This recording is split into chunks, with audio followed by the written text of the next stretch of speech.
from ending her misery. And so she had to remove the protective factor. And I'm not saying she was happy about it. I'm saying that it was what she had to do to end her misery. But it was a choice. It was a choice. She could have kept trying. She could have, moved down to her mother's. She could have killed herself and left her kids alive. But it was a choice to take them with her. It was a horrible choice. And it's a choice that we don't want to think about, that a mother could make, because that doesn't make us feel safe or comfortable in this world. But it's a choice she made.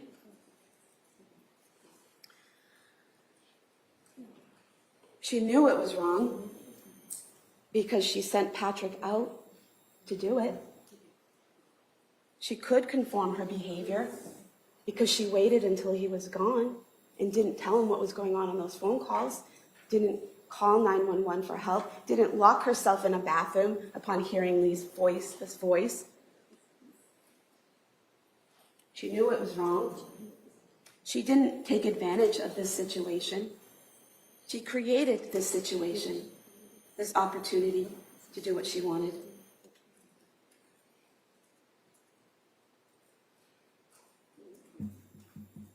And when she woke in the hospital, and she knew she was alive and the kids weren't, she knew what she did was wrong. She said she felt horrified.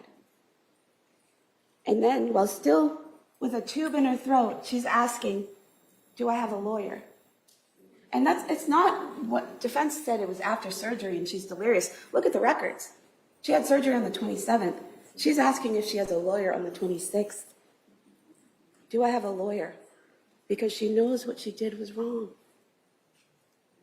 And then we get the justification, the excuse of the voice. And there are a few reasons why the voice doesn't make sense. The first is she immediately obeyed it. Dr. Resnick, their expert, the one who knows everything about postpartum psychosis, he teaches other psychiatrists and psychologists. He writes books and chapters and articles about how this is a huge red flag if someone immediately obeys a voice. You heard him talk about Andrea Yates, about how she heard voices to kill her children for months. And what did she do? She committed herself 5 times. She tried to kill herself twice to avoid harming her children. It is said that was all accurate. Let's move on from that. Lindsay Clancy hears his voice one time and does it. Doesn't try to lock herself in the bathroom, call Patrick, call 911. Doesn't try to leave. Leaving little children alone for 20, 30 minutes, not the greatest option, but it's better than killing them. She doesn't try any tactics to avoid the voice. She just obeys. Another red flag that Resnick was asked about and teaches and writes about is that she only heard the voice one time. She never heard it before, and she hasn't heard it since. So how that works. It's a red flag that she's making up the voice. Another one is that what she said the voice told her isn't consistent. At the hospital, she says the voice said, you have to kill your children so you can kill yourself because they'll suffer without you. What she tells a lot of the doctors is, it says, this is your last chance, you have to kill the kids so you can kill yourself. And then she tells the chaplain, a third version, you have to kill the kids so you can kill yourself because they're in danger. There's these 3 different versions.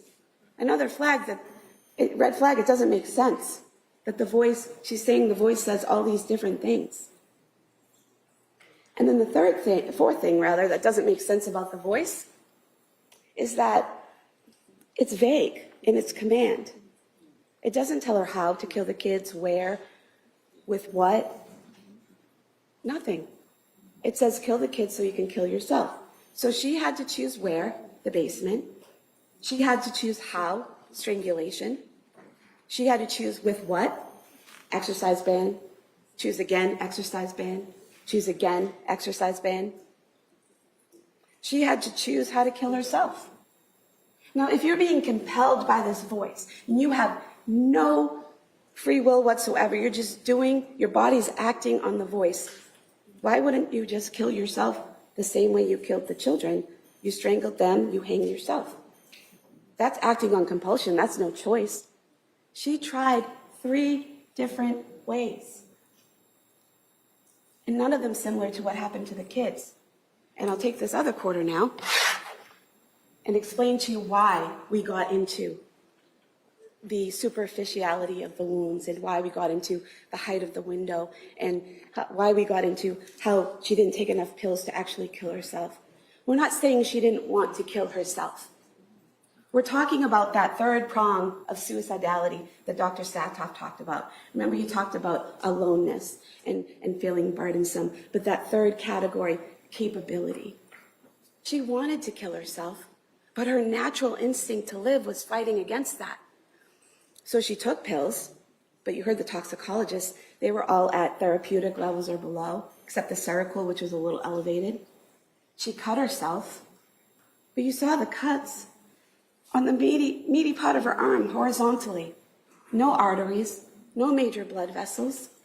Didn't need to be stitched the next day. The one on her neck didn't need to be stitched at all. She knew as a nurse those weren't going to kill her, but she was trying. And then going out of the window, 12, 13 feet. She landed the wrong way and ended up paralyzed on the frozen ground. But, you know, the idea that falling out of a 12-foot window is going to definitely kill you, not necessarily. And so she wanted to, she was trying in all these different ways. But she just couldn't get over that third prong, the capability of actually killing herself. And that goes against it being a voice. Because if she's compelled to do it, if this voice is making her do it, she would just do it. There would be no fight. There would be no struggle. There would be no resistance to dying. But there was.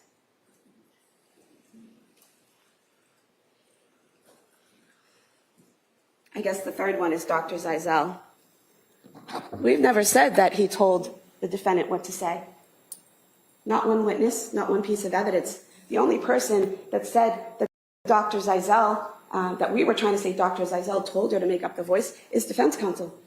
He's the only one that asked about it. He's the only one that brought it up. We have never said that in this courtroom, and no witness has said that we've asked. She knew what she did was wrong. She could conform her behavior to the law and chose not to. And she didn't expect to have any consequences because she expected to die with her children. And we get to what we have to prove is that first degree is deliberate premeditation and extreme atrocity and cruelty. You know it was deliberate premeditation because of the way she killed them and the way they died. And the order also shows a rationality. The order she killed them in. Because Cora and Dawson are older. If she had tried to strangle one in front of the other, they would have known this is bad. And they would have tried to intervene or run and hide. And she had a very limited time. She didn't have time to try to find a child who ran off and hid. So taking Dawson first and moving him to a separate room, having Cora stay with Callan and having Dawson go in another room, that's rational. That makes sense. That's ordered thinking. And we didn't show you that post that she made about Dawson being a handful and not being compliant to show she was a bad mom. We showed it to you because it proves she knew that he was a handful. She knew that he was less likely to be compliant, to just go along. She knew that he might struggle. And so it made sense rationally to remove him and separate him first and kill him first. And she brought him into that room, into the office, and closed the door, and she wrapped that band around his little neck. And she squeezed until he was unconscious. As the blood's pooling in his face and causing those blood vessels to burst, causing him pain and panic and confusion. And defense calls Dr. La Posada to say, no, it wasn't 20 or 30 seconds. It was only 5 or 10 seconds until he went unconscious. I'm sorry, how many seconds is it okay for them to have been in pain and panic and confusion? How about it wasn't okay for 1 second for any of those children to feel that? And they all felt it, all for up to 30 seconds. And then she continued strangling their limp bodies for 1 to 2 minutes to make sure they were dead. Deliberate premeditation. And then extreme atrocity and cruelty. The indifference that she showed to their pain, to their struggle, to their suffering, leaving them there on the floor with the bands around their necks, completely indifferent, because she had a plan and she was following it through. Just think of that. The being strangled and the pain and the confusion that they're going through, and it's being done by their mom. Their mom is the one that's hurting them. Their mom is the one that's killing them. That's extreme atrocity and cruelty.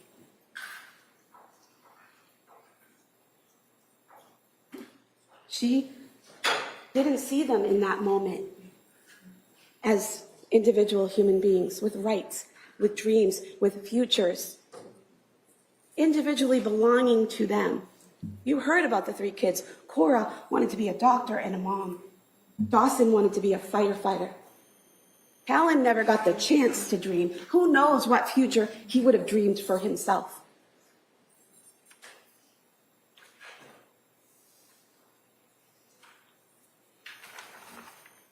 She killed them, and she left them there on the floor with the bands around their necks. She didn't bring them up to their beds and put them with their favorite stuffed animal and cover them up gently and lovingly, leaving them peacefully there. No. She left them discarded on the basement floor like broken toys because she was done playing the game. You know to a moral certainty, she is guilty.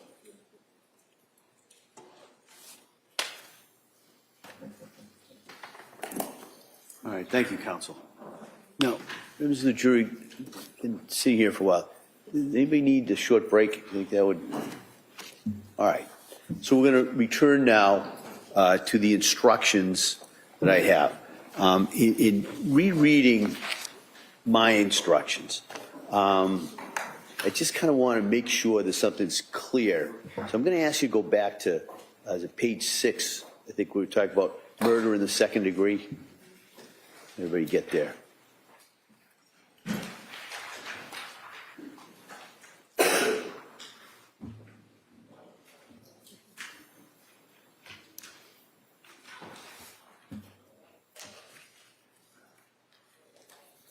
All right.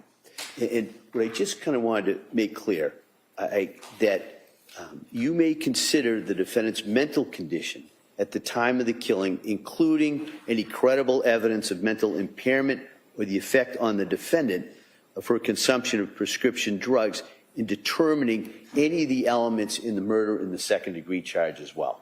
I mentioned that for some of the others, but specifically for the charge in murder in the second degree, there's an element regarding intent. Okay, so I just kind of wanted to make that clear. Probably is suggested in that, but as I read through it, I just kind of wanted to remind you that you can, as I said, you can consider the defendant's mental condition at the time of the killing, including any credible evidence of mental impairment or the effect on the defendant of her consumption of prescription drugs, in determining the elements in murder in the second degree. All right, so I hope that cleared things up rather than confusing you any. But now I'm going to go to the general principles in regards to this case. All right. Now, as I said to you before, I'm incorporating the instructions that I gave earlier before the closing arguments with these instructions. So I want to talk about the presumption of innocence and the burden of proof. Once again, The indictments against Ms. Clancy are only an accusation. They're not evidence. The defendant has denied that she's guilty of the crimes charged in these indictments. The law presumes the defendant to be innocent of the charges against her. This presumption of innocence is a rule of law that compels you to find the defendant not guilty unless and until the Commonwealth produces evidence from whatever source that proves that the defendant is guilty beyond a reasonable doubt. This burden of proof never shifts. The defendant is not required to call any witnesses or produce any evidence since she is presumed to be innocent. The presumption of innocence stays with the defendant unless and until the evidence convinces you, unanimously as a jury, that the defendant is guilty beyond a reasonable doubt. It requires you to find the defendant not guilty unless your guilt has been proved beyond a reasonable doubt. Your verdict, whether it is guilty or not guilty, must be unanimous. All right. Now, reasonable doubt. The burden is on the Commonwealth to prove beyond a reasonable doubt that the defendant is guilty of the charges made against her, as I just told you. But what is proof beyond a reasonable doubt? Well, the term is often used and probably pretty well understood, though it's not easily defined. Proof beyond a reasonable doubt does not mean proof beyond all possible doubt, for everything in the lives of human beings is open to some possible or imaginary doubt. A charge is proved beyond a reasonable doubt if, after you've compared and considered all of the evidence, you have in your minds an abiding conviction to a moral certainty that the charge is true. When we refer to moral certainty, we mean the highest degree of certainty possible in matters relating to human affairs, based solely on the evidence that has been put before you in this case. I've told you that every person is presumed to be innocent until she is proved guilty, and that the burden of proof is on the prosecutor. If you evaluate all the evidence and you still have a reasonable doubt remaining, the defendant is entitled to the benefit of that doubt and must be acquitted. It is not enough for the Commonwealth to establish a probability, even a strong probability, that the defendant is more likely to be guilty than not guilty. That is not enough. Instead, the evidence must convince you of the defendant's guilt to a reasonable and moral certainty, a certainty that convinces your understanding and satisfies your reason and judgment as jurors who are sworn to act conscientiously on the evidence. This is what we mean by proof beyond a reasonable doubt. Now, I want to talk initially about my function of the judge. My function as a judge in this case has been to see that the trial was conducted fairly, efficiently, and in an orderly manner. It's also my responsibility to rule on what you may consider as evidence and to instruct you on the law that applies in this case. It's your duty as jurors in this case to accept the law as I stated to you. You should consider all of my instructions as a whole. You may not ignore any instruction or give special attention to any one instruction. You must follow the law as I give it to you, whether you agree with it or not. That's not just because I'm the judge. It's because every person who comes to court for trial is equal and is subject to the same law. And if jurors in each case were to apply what they thought the law should be, and the jurors in different cases had different views, then the parties in those cases would not be treated equally. The law that I'm instructing you on is the law that has been established by our legislature and our appellate courts, and it applies to everyone. And you must apply the law as I instruct you. Function of the jury. Your function is to determine the facts of this case. You are the sole and exclusive judges of the facts. You alone determine what evidence to accept, how important any evidence is that you do accept, and what conclusions to draw from all the evidence. You must apply the law as I give it to you, to the facts as you determine them to be, in order to decide whether the Commonwealth has proven its case. You should determine the facts solely on a fair consideration of the evidence.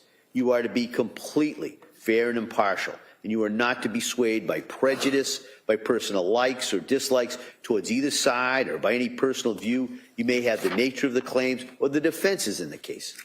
Your decisions must rest solely on the facts that you find and the law that I give to you in these instructions.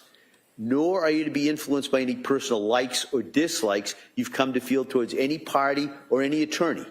In this courtroom, every person is equal and is entitled to a fair and impartial verdict in accordance with the evidence and the law. You are not to decide this case based on anything you may have read or heard outside of this courtroom. That, with the exception of that, is the observations you made at that view, and I'll talk about that a little bit later. You are not to engage in any guesswork about any unanswered questions that remain in your mind, or to speculate about what the quote-unquote real facts might or might not have been, beyond what has been proved by the evidence. You should not consider anything that I've said or done during the trial as any indication of any opinions as to how you should decide this case. If you believe that I've expressed or hinted at any opinion about the facts of this case, please disregard it. I have no opinion about the facts or what your verdict ought to be. That is solely and exclusively your duty and your responsibility. Now, I want to talk about function of counsel. It was the duty of the lawyers in this case to object when the other side offered evidence which that lawyer believed was not admissible under our law. They also had an obligation to ask to speak to me at the sidebar about questions of law which the law requires me to rule on outside of your hearing. The purpose of such objections in rulings is not to keep relevant information from you. You should not draw any inference, favorable or unfavorable, to any attorney or their client for objecting to proposed evidence or asking me to make such rulings. That is the function and responsibility of the attorneys in this case. Now, what is evidence? As I told you, you are to decide what the facts are solely from the evidence admitted in this case and not from suspicion or conjecture. The evidence consists of the testimony of witnesses as you recall it, and any documents, photographs, or videos or other things that were received into evidence as exhibits. You may also consider any observations that you made while at the view that we took earlier in the trial. In this case, there may be certain documents or photographs that are entered multiple times. This does not mean that that evidence is any more or less important than any other evidence. You, the jurors, will decide how to evaluate the evidence, that is, what weight to put to it. Now, in reviewing documents and evidence, you might find that there's some information that's been whited out or redacted. This is because the court has made some legal rulings about what evidence is relevant to this case. You should not draw any negative inference against either party based on these redactions, nor are you to speculate about what information has been redacted. In addition, a couple of stipulations were entered into evidence during the course of this trial. A stipulation is an agreement that has been made between the parties. The contents of such stipulation may be accepted by you as facts and relied on you along with other facts that you find based on the evidence. Now, of course, the quality or strength of the proof is not determined by the sheer volume of evidence or the number of witnesses or exhibits. It's the weight of the evidence, its strength, intending to prove the issue at stake that's important. Some things that occur during a trial are not evidence, and you may not consider them as evidence in deciding the facts of this case. A question put to a witness is never evidence. Only the answers are evidence. So if a witness agrees with a fact or a proposition contained in a question, then the fact or proposition agreed to is evidence. However, if a witness disagrees with a fact or proposition contained in a question, then the fact or proposition is not evidence simply because it was suggested in the question. You would have to look elsewhere for evidence about that issue. You may not consider any answers that I've stricken. They're not evidence and cannot be used by you as evidence or considered by you for any purpose. The opening statement and closing arguments of the lawyers, not evidence. They're only intended to assist you in understanding the positions of the party. My instructions and anything that I've said during the trial, not evidence. All right, so if your memory of the testimony differs from the attorney's or mine, you are to follow your own recollection. You must consider the evidence as a whole. Now, I want to talk about direct and circumstantial evidence. There are two types of evidence that you may use to determine the facts in this case. There's direct evidence and there's circumstantial evidence. The law allows both direct and circumstantial evidence in a criminal case, and circumstantial evidence alone may be sufficient to establish guilt beyond a reasonable doubt. Direct evidence is when a witness testifies directly about the fact that is sought to be proved based upon what he or she claims to have seen, heard, or felt with their own senses. And the question there is whether you believe that witness or not. Circumstantial evidence is when Circumstantial evidence is when no witness can testify directly about the fact that's sought to be proved, but you are presented with evidence of other facts, and then asked to draw reasonable inferences from them about the fact that sought to be proved. There are, however, several things you should keep in mind about circumstantial evidence. The first one is that you may draw inferences and conclusions only from facts that have been proved to you beyond a reasonable doubt. The second rule is that any inferences or conclusions you draw must be reasonable and natural based on your common sense and good judgment. In a chain of circumstantial evidence, it's not required that every one of your inferences and conclusions be inevitable, but it is required that each of them be reasonable, and that they all be consistent with one another, and that together they establish the defendant's guilt beyond a reasonable doubt. Inferences must never be based on conjecture, surmise, guesswork, or assumption. And whether the evidence is direct or circumstantial, the Commonwealth must prove the defendant's guilt beyond a reasonable doubt from all of the evidence presented in the case. Now, I want to talk about the credibility of witnesses, all right? It's going to be your duty to decide all the disputed questions of fact. You are going to have to determine which witnesses to believe and how much weight to give their testimony. You should give the testimony of each witness whatever degree of belief and importance that you judge it is fairly entitled to receive.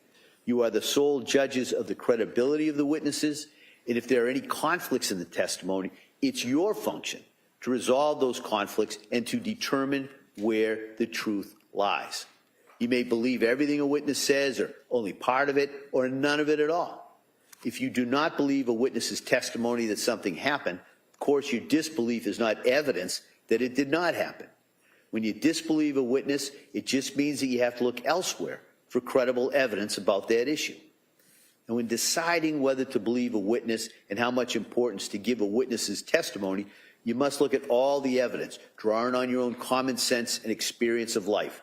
Often it may be not what a witness says, but how the witness says it that might give you a clue whether or not to accept that witness's version of an event as believable. You may consider a witness's appearance and demeanor on the witness stand, the frankness or lack of frankness in testifying, whether the testimony is reasonable or unreasonable, probable or improbable. You may take into account how good an opportunity the witness had to observe the facts about which the witness testifies, the degree of intelligence the witness shows, and whether the witness's memory seems accurate. You may also consider any motive that the witness may have for testifying, and whether the witness displays any bias in testifying, and whether or not the witness has any interest in the outcome of the case. Now, I want to talk a little bit about prior inconsistent statements. When you evaluate the testimony the witness gave here in court, you may consider whether that witness made any earlier statements that differ from or contradict in any way their in-court testimony. That earlier statement is generally admitted into evidence solely for your consideration in evaluating the witness's credibility or believability. If you determine that an earlier statement is different from the way the witness testified in court, you may decide that the witness's credibility or believability is affected adversely, or you may decide that it's not adversely affected, but that is the only purpose for which you may use that earlier statement. You may not consider the earlier statement as evidence or proof of truth of any fact contained in the statement. Now, flip side, I want to talk about prior consistent statements now, all right? The testimony of a witness may be rehabilitated or supported by showing that he or she previously made statements that are consistent with their present testimony. The prior statement is admitted into evidence solely for your consideration in evaluating the credibility of the witness. Should you find the prior statement to be consistent, you may consider the prior statement only in connection with your evaluation of the credence to be given to the witness's present testimony in court. You are not to consider the prior statement as establishing the truth of any facts contained in that statement.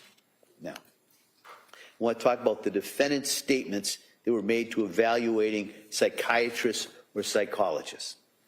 You may not consider the defendant's statements made to a psychiatrist or psychologist in their evaluation of the defendant as establishing the truth of any facts contained therein. Those statements cannot be used by you as evidence of premeditation, extreme atrocity, or cruelty, or specific intent to kill. Such statements are admissible only as they relate to the basis of the doctor's opinion of the defendant's mental condition. Now, I want to talk about evidence of post-incident conduct. Now, if you have heard some evidence suggesting the defendant's actions after the killings, I'm not suggesting that these are the facts, because the facts are your exclusive domain. But there is some evidence to that effect, and I mention it here to describe the legal point that's implicated. If the Commonwealth has proven that a defendant did any of these things, you may consider whether such actions indicate feelings or consciousness of guilt by the defendant, and whether in turn such feelings of guilt might tend to show the defendant's actual guilt of the offenses with which he's been charged. You are not, however, required to draw such inferences, and you should not do so unless they appear to be reasonable in light of all the circumstances in this case. If you decide that such inferences are reasonable, it will be up to you to determine how much importance to give them. But you should always remember that there may be numerous reasons why a person not responsible for the crimes charged might do the things attributed to her. Such conduct does not necessarily reflect feelings or consciousness of guilt. So please bear in mind that a person having feelings of guilt is not necessarily guilty. In fact, for such feelings are sometimes found in innocent people. So finally, remember that standing alone, consciousness of guilt evidence, if you find there was any, is never enough by itself to convict a person of a crime. You may not find the defendant guilty on such evidence alone, but you may consider it in your deliberations along with all the other evidence that was presented at the trial. I want to talk next about expert witnesses. Now, there were a number of expert witnesses in this case. This term refers to witnesses who have specialized training or experience in a particular field. Generally, in cases that are tried in our courts, both civil and criminal, witnesses may testify only to facts that are within their own personal knowledge, that is, things they have personally seen or heard or felt. Because a particular witness has specialized training in their field does not put that witness on a higher level than any other witness, and you are to treat an expert witness just as you would treat any other witness. You may believe all of the expert's testimony, none of it, or anything between those two extremes. There is no requirement for you to believe an expert merely because they are an expert. As with any other witness, it's completely up to you to decide whether you accept the testimony of an expert witness, including the opinions that the witness gave.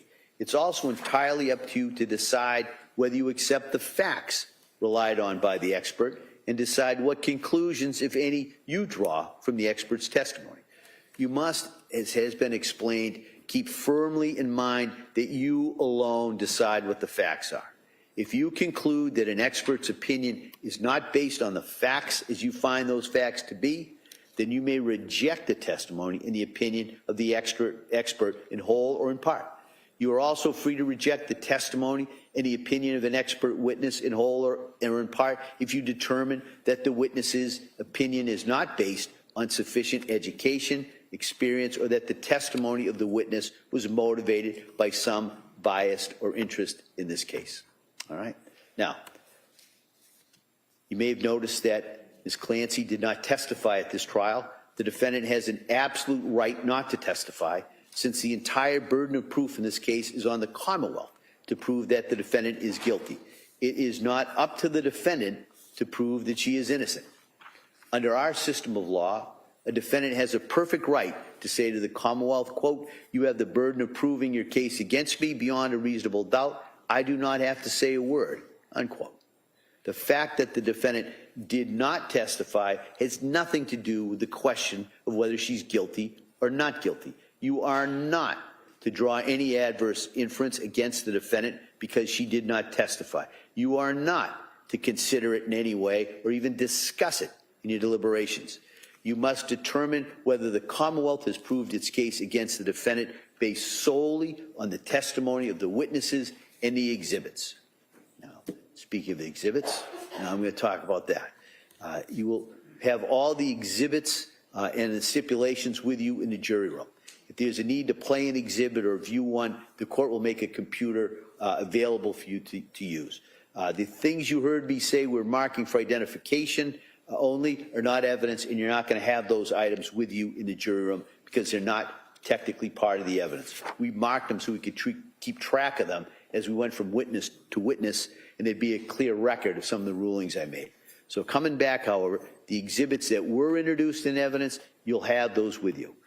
You alone will decide the weight that they deserve to receive in helping you make your ultimate judgment about whether the Commonwealth has proven its case.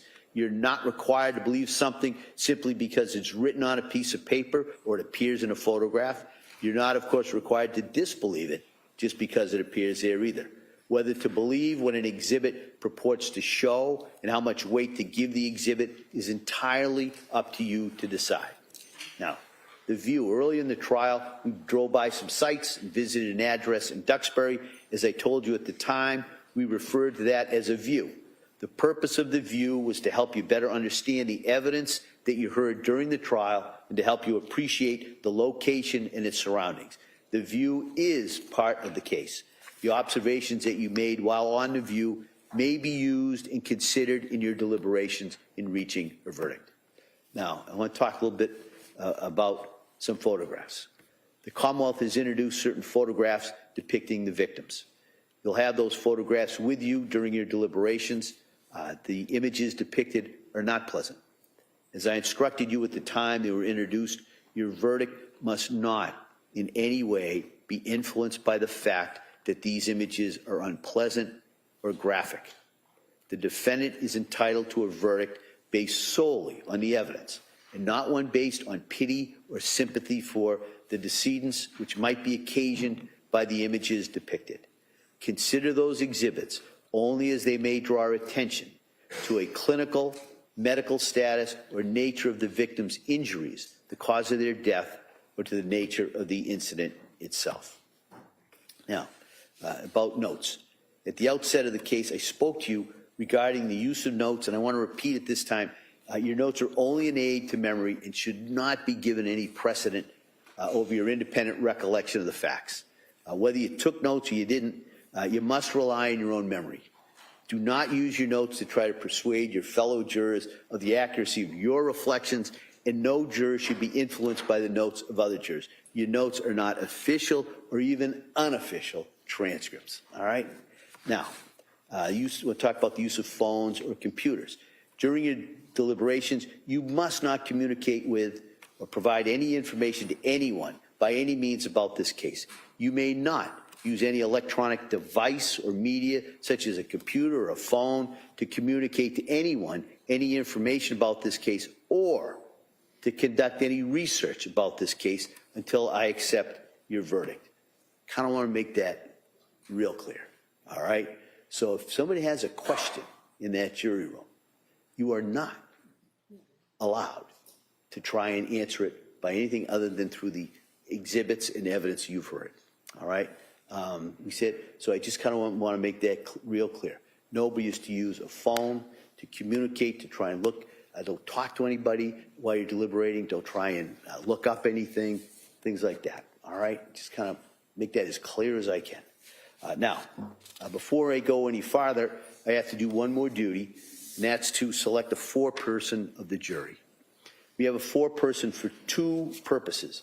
The first is to act as your facilitator. That's to gather everyone around the deliberation table to be sure that everyone has a full and fair opportunity to speak and to share their views and to ensure that all of you are always deliberating together as a group as you work to reach the verdict in this case.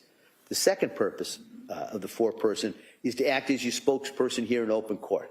So when you're ready to return your verdict, we'll bring you all back out as a group. We'll ask you to remain standing, and we'll ask the foreperson on everyone's behalf if you've reached a verdict. And if you have, we'll go through the process of having that verdict reported by the foreperson on your behalf, and then it's recorded in the case. All right? So those are the two roles of the foreperson. So in this case, I'm going to appoint in seat 18, juror number 257 as the foreperson of this jury. Okay?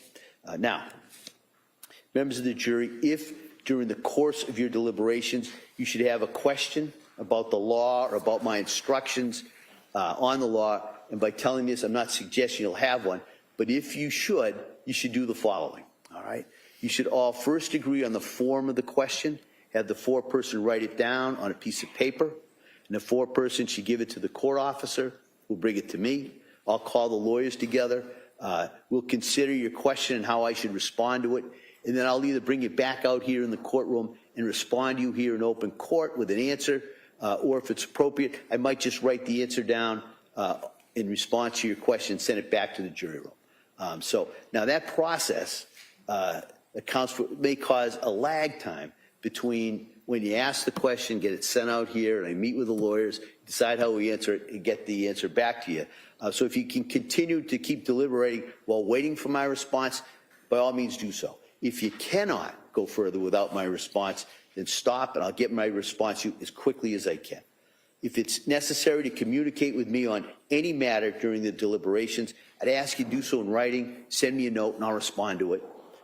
You're instructed not to talk to anyone else about any aspect of the merits of this case during your deliberations, and that includes the staff, court officers, lawyers, witnesses, parties, family members, friends, acquaintances, anyone, all right?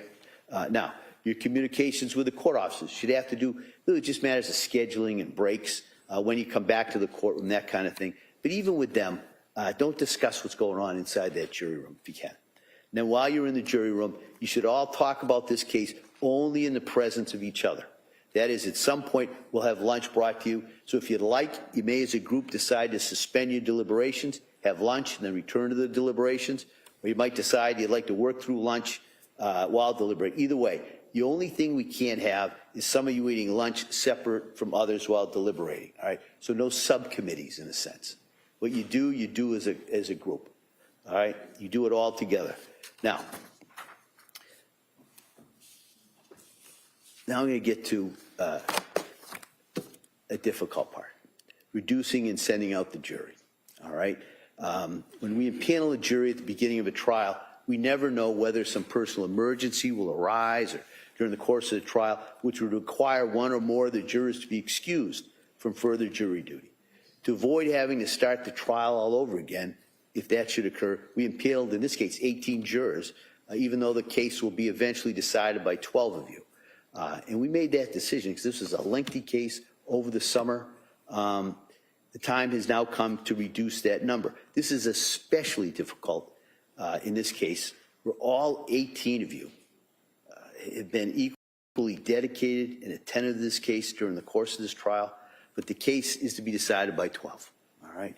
And so the way it's done is the clerk will draw the alternates' names, we put all the numbers, the exclusion of the foreperson, and then we'll draw out the names randomly for the alternates. And the purpose of the alternate, for those of you who are selected, is that even during the course of deliberations, sometimes things happen.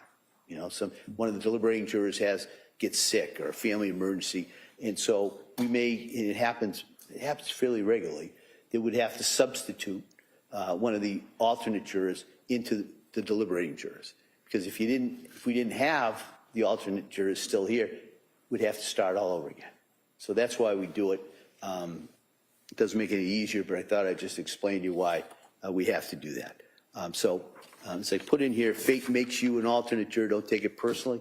Your presence to this point and continuing availability, if you should be needed, is an important contribution. The court officers will make you as comfortable as possible while the jury deliberates.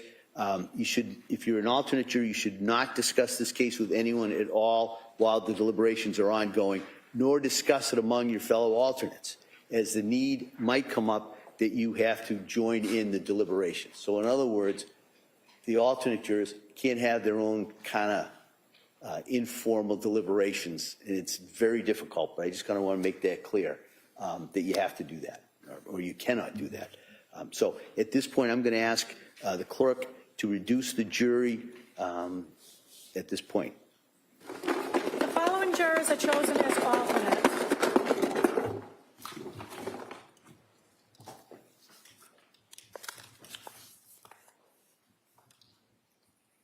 Juror number 157 in seat number 11.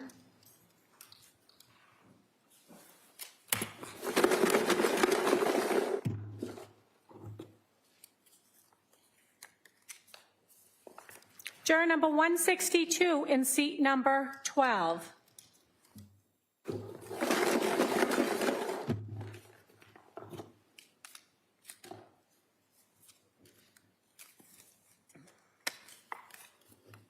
Juror number 385 in seat number 14.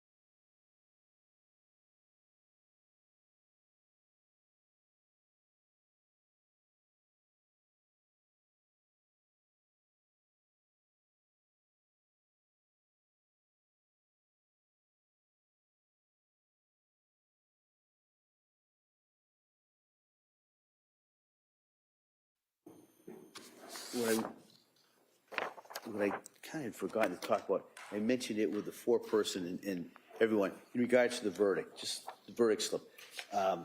This is the verdict slip. This is what it looks like. There will be a verdict slip for each count, and it says right there's a count regarding Cora Clancy, there's a count regarding Dawson Clancy, and there's a count regarding Callan Clancy.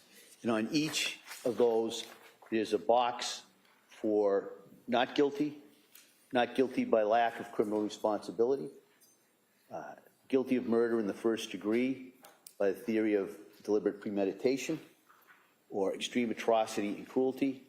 There's a box for guilty of murder in the second degree, and there's a box for manslaughter. So when you have reached a unanimous verdict as to which verdict it is, the foreperson is to check that box that is applicable to the decision, sign it and date it, and let the court officers know that we have a verdict. Okay, so it's pretty self-explanatory, but I just kind of wanted to let you know that. Now, I know I'm not telling you anything you don't know when I tell you that reaching a verdict in this case is not necessarily going to be an easy task. It's going to require conscientious service on your part and a conscientious approach to your duty as jurors. I suggest, respectfully, that each approach it with a mutual respect for the opinions of your fellow jurors. They have a disposition to listen to each other. Don't be afraid to change your own opinion if the discussion persuades you that you should, but don't come to a decision simply because other jurors feel it's the right decision. It's your decision, all right? Each of you must decide this case for yourselves, and you should do so only after you considered all the evidence, discuss it fully with your fellow jurors, and listen to the views of your fellow jurors. You all heard the same evidence. You've all heard it with the same degree of attention. You're all governed by the same desire to arrive at the truth, and you're all under the sanction of the same oath that you took as jurors at the start of this trial when you agreed to well and truly try the issues between the parties in accordance to the evidence and the law. Now, I'm about to submit this case to you, and I need not remind you that you have an awesome responsibility.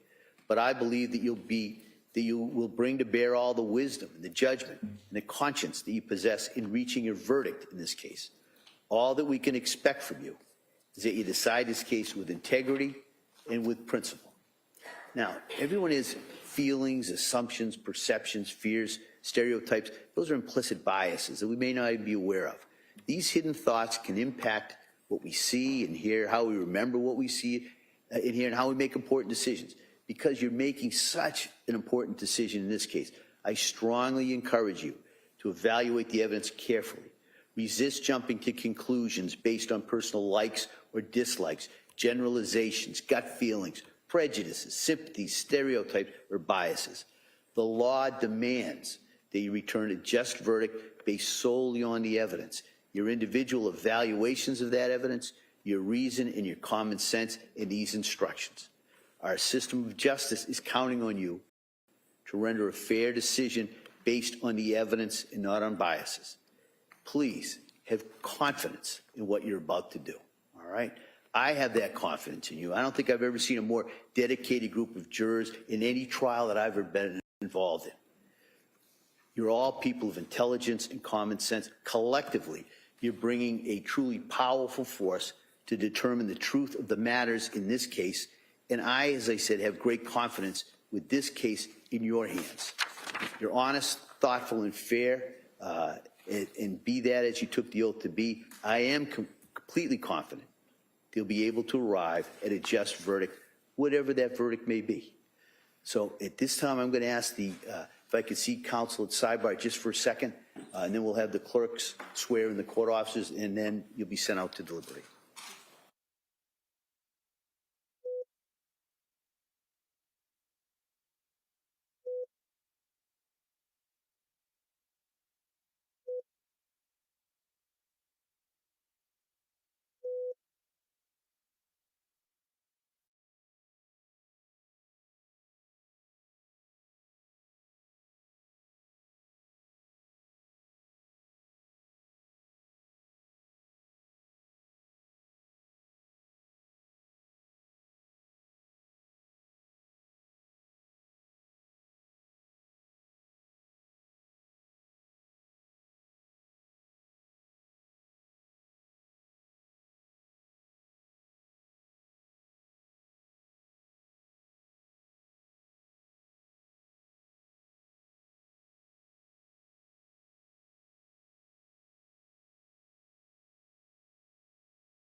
Do each of you solemnly swear that you will take charge of this jury and keep them in some convenient place until they have agreed?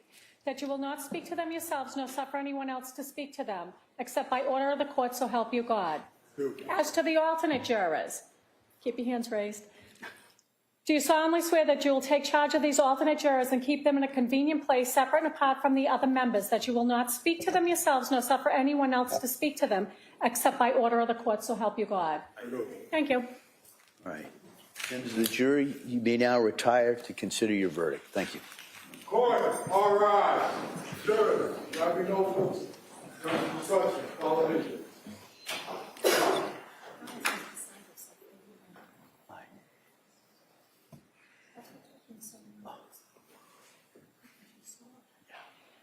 I think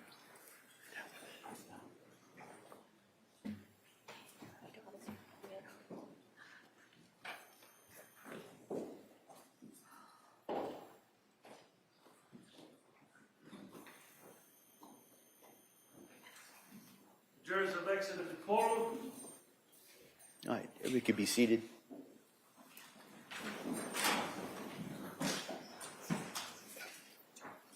I just wanted to make one comment, and it really is, unless you've tried a difficult murder like this one, you may not be aware how difficult and tough it is to try a case like this.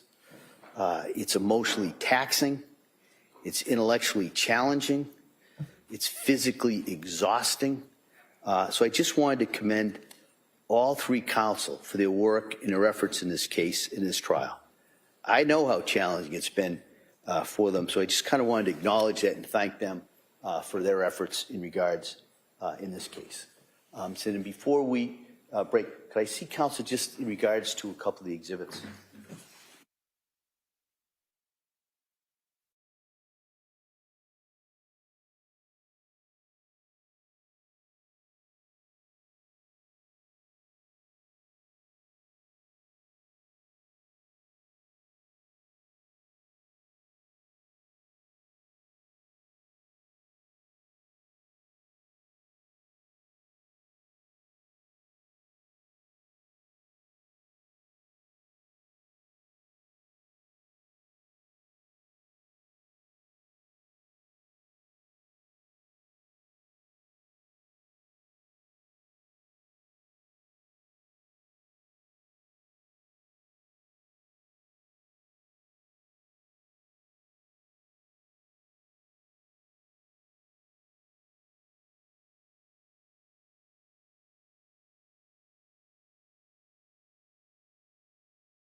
Court's now in session, be seated.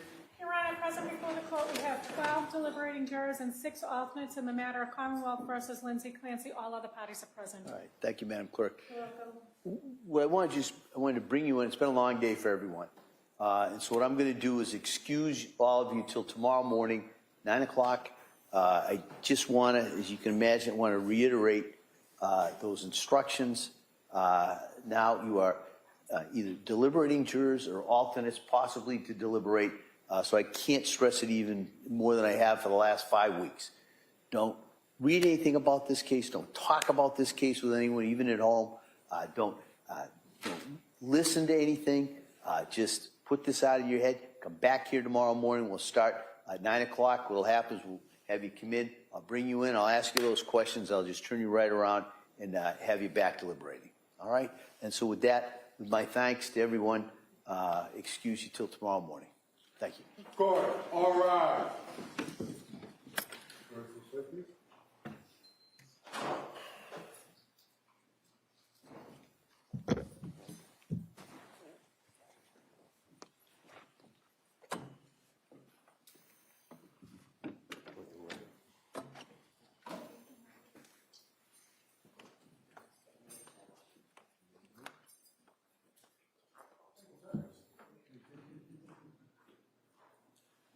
Jurors have exited the quorum. This court's in session. All right. Please be seated. Anything we need to address before tomorrow? Council. Thank you, everyone. We'll be in recess till tomorrow. Thank you. Court